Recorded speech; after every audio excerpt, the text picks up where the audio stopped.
جب میری گورنمنٹ گرائی تھی تب بھی میسج بھجوائی کہ جی ہم نے آپ کو اس لیے نہیں ہٹایا تھا کہ آپ کو واپس لے کے آنے دیں گے. جو جنرل باجوہ کا پلان تھا وہی اب جنرل عاصم منیر کا ہے. ہمارے ساتھ اس وقت موجود ہیں پاکستان کے سابق وزیر اعظم عمران خان. آئیے ان سے بات کرتے ہیں. خان صاحب، اگر اس وقت آپ کو گرفتار یا نااہل کیا جاتا ہے تو آپ کو لگتا ہے کہ پہلے جیسا عوامی رد عمل آئے گا؟ میں کہہ نہیں سکتا. انہوں نے سختی بڑی کی ہوئی ہے اور ایک خوف کی فضا بنی ہوئی ہے. لوگوں کو پکڑ دکڑ گھر توڑ دیتے ہیں، گھروں میں گھس جاتے ہیں، عورتوں کو بچوں کے خلاف ایکشن لیتے ہیں. یعنی ایسے کبھی ہوتا نہیں ہے ہمارے معاشرے میں، کبھی ہماری کلچر میں، ہمارے دین میں جو چادر اور چار دیواری کا خاص کوئی ایک تقدس ہوتا ہے، اس کی ریسپیکٹ ہوتی ہے. لیکن یہ جو کر رہے ہیں یہ کبھی ہم نے پہلے نہیں دیکھا. تو خوف کی فضا بنی ہوئی، عورتوں کو خاص طور پہ کبھی عورتوں کے اوپر اس طرح ہاتھ نہیں ڈالا گیا. یہ جو جان کے ایک عورتوں کو تشدد کرتے ہیں، ان کو جیلوں میں ڈالا، وہ بھی 50 عورتیں صرف لاہور کے جیل میں. ایسے کبھی ہوا نہیں ہے پہلے. تو میں کہہ نہیں سکتا کہ کیا رسپانس ہوگا، لیکن میں اتنا جانتا ہوں کہ یہ جو حرکتیں کر رہے ہیں اس سے تحریک انصاف کا ووٹ بینک بڑھا ہے. آپ کے خلاف ملٹری کورٹس میں ٹرائل کی بات کی جا رہی ہے. اگر ایسا ہوتا ہے تو کیا آپ اس کے لیے تیار ہیں؟ لیکن تیار تو ہر چیز کے لیے ہوں، کیونکہ اس وقت کوئی قانون تو ہے نہیں پاکستان میں. اس وقت تو ایک جنگل کا قانون ہے، طاقتور جو مرضی چاہے کر لے. کیا کون سے دنیا کا قانون اجازت دیتا ہے لوگوں کے گھروں میں گھس کے گھر توڑ دو، گھر پولیس لوٹ لیتی ہے گھر، جو اگر جس کو ڈھونڈنے آئے وہ نہیں ہے تو بچوں کو اٹھا کے لے جاتے ہیں، عورتوں کو اٹھا کے لے کے گئے. تو یہ یہاں تو اس وقت فری فار آل ہے. قومی اسمبلی سے آپ لوگوں نے استعفے دیے، کے پی کے اور پنجاب اسمبلی تحلیل ہوئی، اسٹیبلشمنٹ سے ٹکراؤ. آپ کو لگتا ہے کہ کہیں مس کیلکولیشن ہوئی ہے آپ سے ان سارے معاملات میں؟ کوئی مس کیلکولیشن نہیں ہوئی. اسمبلی سے بالکل ٹھیک ریزائن کیا، کیونکہ انہوں نے کام کر رہے تھے اسٹیبلشمنٹ مل کے ان کے ساتھ، پی ڈی ایم کے ساتھ، بلکہ نون لیگ کے ساتھ، پنجاب کی گورنمنٹ گرانے کے لیے. تو ہماری ایک سے تو ہماری گورنمنٹ بچی ہوئی تھی. تو وہ تو کسی ٹائم پہ بھی ایک انسٹیبل سی گورنمنٹ گرا سکتے تھے. تو ہم نے تو فیصلہ کیا کہ پبلک جاؤ، ایک صحیح مینڈیٹ لے کے آؤ، کیونکہ ویسے گورنمنٹ چلانا بڑا مشکل تھا. تو ہم نے تو آئین کے مطابق فیصلہ کیا. تو اب یہاں آئین کے اوپر ہی کوئی فالو نہ کرے، سپریم کورٹ کے فیصلے کے اوپر ہی کوئی نہ چلے کہ 14 مئی کو سپریم کورٹ نے پنجاب کا الیکشن اناؤنس کیا. اب اگر آئین کے اوپر ہی نہ چلے اور کوئی سپریم کورٹ کا ورڈ گورنمنٹ ہی نہ مانے تو اس کی تو کوئی کیلکولیشن نہیں نہ ہو سکتی. آپ بار بار اسٹیبلشمنٹ سے بات کا کہہ رہے ہیں اور ادھر سے کوئی جواب نہیں آ رہا. آپ کے نزدیک وہ کیا وجوہات ہے کہ آپ سے بات نہیں ہو رہی؟ وہ تو بڑی کلیئر وجوہات ہے. یعنی وجہ تو اس کی بڑی کلیئر ہے کہ انہوں نے جب میری گورنمنٹ گرائی تھی تو تب ہی مجھے یہ میسیجز آ گئی تھی کہ جب انہوں نے دیکھا کہ پارٹی کی پاپولیرٹی بڑھتی جا رہی ہے اور جب پارٹی بائی الیکشن جیتنا شروع ہو گئی، 37 میں سے 30 بائی الیکشن جیت گئی، تو جب پاپولیرٹی پارٹی کی دیکھی تو انہوں نے تب بھی میسج بھجوائی کہ جی ہم نے آپ کو اس لیے نہیں ہٹایا تھا کہ آپ کو واپس لے کے آنے دیں گے.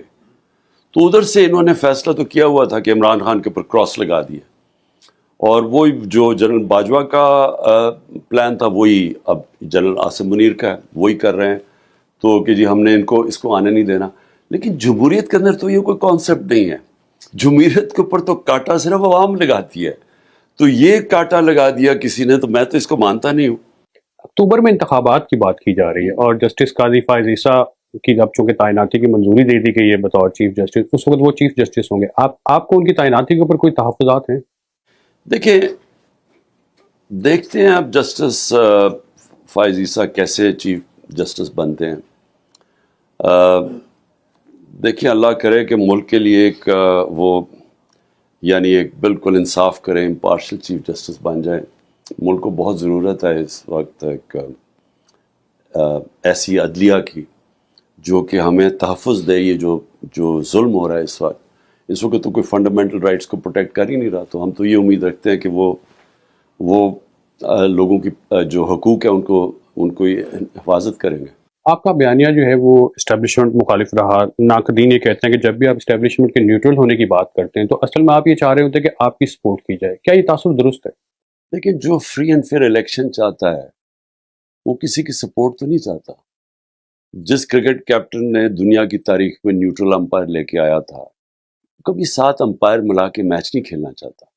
یہ تو نواز شریف کی پرانی تھی، اور یہ زرداری، یہ تو کبھی انہوں نے تو دیانتداری سے کوئی کام کیا نہیں، نہ کوئی بزنس کی، نہ کوئی گورنمنٹ چلائی، نہ کوئی الیکشن صحیح طرح لڑے. تو میری تو پوری کوشش تھی کہ ہم ای وی ایم مشینز لے کے آئیں، ہم یہاں صاف اور شفاف الیکشن کروائیں. میں کوئی کسی کے کندھے پہ چڑھ کے کبھی پاور میں نہیں آنا چاہتا. میں چاہتا ہوں کہ پاکستان میں ہمارے ادارے مضبوط ہوں، ہمارا صاف اور شفاف الیکشن ہو، ہماری جمہوریت ہو، ہماری قانون کی حکمرانی ہو. میں تو 27 سال سے تحریک انصاف کا مطلب ہی قانون کی حکمرانی تھی. تو میں تو کوئی کسی سپورٹ نہیں چاہتا. ہم یہ چاہتے ہیں کہ اسٹیبلشمنٹ اس ملک کے اندر واقعی نیوٹرل ہو، اور اس کا کام ہے اس ملک میں مدد کرے صاف اور شفاف الیکشن، تاکہ حقیقی جمہوریت، جس کا مطلب حقیقی آزادی آئے پاکستان میں. جب آپ اپنی حکومت کی مدت پر نظر ڈالتے ہیں تو کیا سمجھتے ہیں آپ سے کیا غلطی ہوئی کہ تمام حالات آپ کے ساتھ تھے لیکن اس کے باوجود آپ مدت پوری نہیں کر سکے؟ نہیں، حالات تو نہیں ٹھیک تھے کہ ایک حکومت جو کہ اصلاحات کرنا چاہتی ہو، جو طاقتور کو قانون کے نیچے لانا چاہتی ہو، اس کے پاس جب تک کلیئر میجورٹی نہ ہو وہ یہ نہیں کر سکتی. سٹیٹس کو کا مقابلہ آپ تب کر سکتے ہیں جب آپ کے پاس ایک پبلک کا مینڈیٹ ہو، اور آپ کے پاس کلیئر، یعنی ایک ایسی میجورٹی ہو جو آپ کو طاقت دے. ہماری تو ایک کمزور گورنمنٹ تھی، کولیشن گورنمنٹ تھی، چھوٹی سی میجورٹی تھی. تو سارا وقت تو ہم جب کچھ کرنے لگتا تھا اپنی میجورٹی کو اکٹھا کرنے میں ٹائم لگتا تھا. تو مجھے جو کرنا چاہیے تھا فوری طور پہ پھر سے الیکشن میں چلے جانا چاہیے تھا، اور تب ہی گورنمنٹ لینی تھی جب میرے پاس میجورٹی ہوتی، نہیں تو اپوزیشن میں بیٹھ جاتے. آپ متعدد بار کہہ چکے کہ آپ کی حکومت کا جو خاتمہ ہے اس میں امریکی حکومت کا بھی ہاتھ تھا، لیکن بعد میں آپ نے امریکی کی لابنگ فرمز بھی حاصل کی اور زیادہ اب آپ انہی سے مدد بھی مانگ رہے ہیں، ایسا کیوں؟ دیکھیں، امریکہ سے مدد نہیں مانگ رہا میں کلیئر ہو جاؤں پہلے. امریکہ سے ہمیں ہمیشہ اچھے تعلقات رکھنے چاہیے. امریکہ ایک ریالٹی ہے، پاور ہے، اور ہماری سب سے بڑا ٹریڈنگ پارٹنر ہے. سب سے زیادہ ایکسپورٹس پاکستان کی امریکہ ہے. تو ہمیں ان سے تعلقات اچھے رکھنے چاہیے. سب سے تقریب پاکستانی کمیونٹی اس وقت امریکہ میں ہے، پاکستان امریکن کمیونٹی. میں نے جو باتیں کی وہ بالکل حقیقت کے اوپر تھی.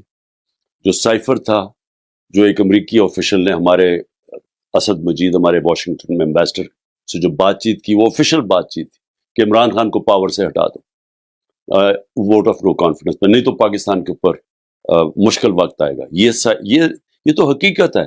یہ تو کیبنٹ میں بھی رکھا گیا، یہ نیشنل سیکورٹی کاؤنسل میں، پارلیمنٹ میں رکھا گیا، اور یہ اس کے اوپر ڈیمارش کیا کہ امریکہ ہمارے اندر مداخلات کر رہا ہے. یہ فیکٹ ہے. لیکن جو بعد میں چیزیں سامنے آئیں کہ جنرل باجوہ کا یہ پلان تھا، حسین حقانی کے ذریعے میرے خلاف لابی کر رہے تھے وہ. اور دوسری چیز یہ کہ یہ تعلقات ہمارے پاکستان کے امریکہ سے، وہ پاکستان کی بہتری میں ہے. میرا کوئی ذاتی کسی سے لڑائی نہیں ہے، یعنی میں یہ میری گورنمنٹ کرائی تو میں کہوں یہ تعلقات ٹھیک نہ ہو، یہ نہیں بات. ملک کے تعلقات دنیا سے ہوتے ہیں اپنے لوگوں کے مفادات کے لیے، اور ہمارے لوگوں کے فائدے میں ہے کہ ہمارے سب سے اچھے تعلقات ہو، خاص طور پہ امریکہ سے. ایک عمومی تاثر پایا جاتا ہے کہ آپ کے دور حکومت میں سی پیک سست روی کا شکار رہا. کیا آپ کو چائنیز منصوبوں اور سرمایہ کاری پر اعتراض ہے پاکستان میں؟ بالکل غلط ہے یہ صوبہ. ہم نے سی پیک کو بلکہ ٹاپ پرائیورٹی دی ہوئی تھی. پرابلم یہ ہوا کہ 2 سال کے لیے کووڈ-19 میں چائنا بند ہو گیا. چائنا کے اتنے سخت کوارنٹین لاز تھے کہ وہاں سے آمد و رفت ختم ہو گئی. تو وہ ہمارے لیے ان 2 سالوں میں ویسی دنیا ہی سلو ڈاؤن ہو گئی تھی.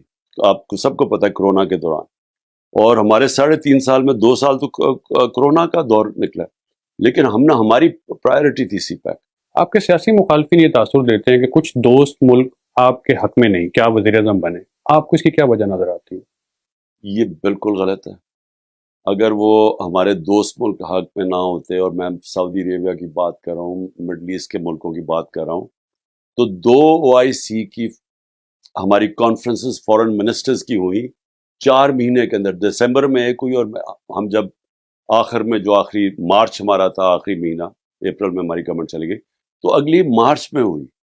تو کبھی تو ہوا ہے کہ 2 دفعہ فورن منسٹرز کی OSI کانفرنس پاکستان میں ہوئی ہو؟ پتہ نہیں 16-17 سال پہلے ایک دفعہ ہوئی تھی. اس کی وجہ، اور یہ ہو ہی نہیں سکتا، مثلا اگر سعودی عربیہ نہ چاہے یا ایران نہ چاہتا تو یہ نہیں ہو سکتی تھی. طاقتور مسلمان ملک نہ چاہتے، ترکی نہ چاہتا، لیکن وہ بھی آیا اور پھر چائنا کا فورن منسٹر بھی آیا. اور تو یہ کہنا کہ ہم تعلقات خراب تھے، اب مجھے یہ بتائیں کہ اب کیا ہے. آج جو انڈیا اور امریکہ کا جو جوائنٹ سٹیٹمنٹ آئی ہے، نریندر مودی جب ٹور کر رہا ہے، تو انہوں نے تو پاکستان کے اوپر دہشت گردی کا الزام لگا دیا. انہوں نے تو بات ہی نہیں کی کہ ہندوستان میں جو ہیومن رائٹس کی خلاف ورزی ہے، جو کشمیر میں ہے، جو اقلیتوں سے ہو رہا ہے، مسلمانوں سے ہو رہا ہے، اس کے اوپر تو کوئی بات ہی نہیں. انہوں نے تو پاکستان کو ایک وہ ملک بتایا ہے جو دہشت گردی پروموٹ کرتا ہے. تو کدھر گئی ان کی ڈپلومیسی؟ میرا مطلب اگر ہمیں کہتے ہیں کہ آئسولیٹڈ تھے، تو یہ تو ایک شرمناک سٹیٹمنٹ آئی ہے کہ انہوں نے جو پاکستان کے خلاف سٹیٹمنٹ دی ہے. بہت سے کشمیریوں کا یہ خیال ہے کہ آپ جب جنرل باجوہ کے ساتھ امریکہ گئے تو آپ نے کچھ ایسے خفیہ دستاویزات پر دستخط کیے جس کے بعد سے بھارت نے ان کے زیر نظام کشمیر کا خصوصی اسٹیٹس تبدیل کر دیا. یہ بالکل پروپیگنڈا اور غلط ہے، کوئی ایسی بات ہوئی نہیں. بلکہ ڈونلڈ ٹرمپ نے پہلی دفعہ، میں نے اس کے سامنے کشمیر کی بات کی میڈیا کے اوپر، اور اس نے کہا کہ میں کوشش کروں گا کہ اس کا مسئلہ حل کرنے کے لیے. آپ نے وائس آف امریکہ کو ٹائم دیا، بہت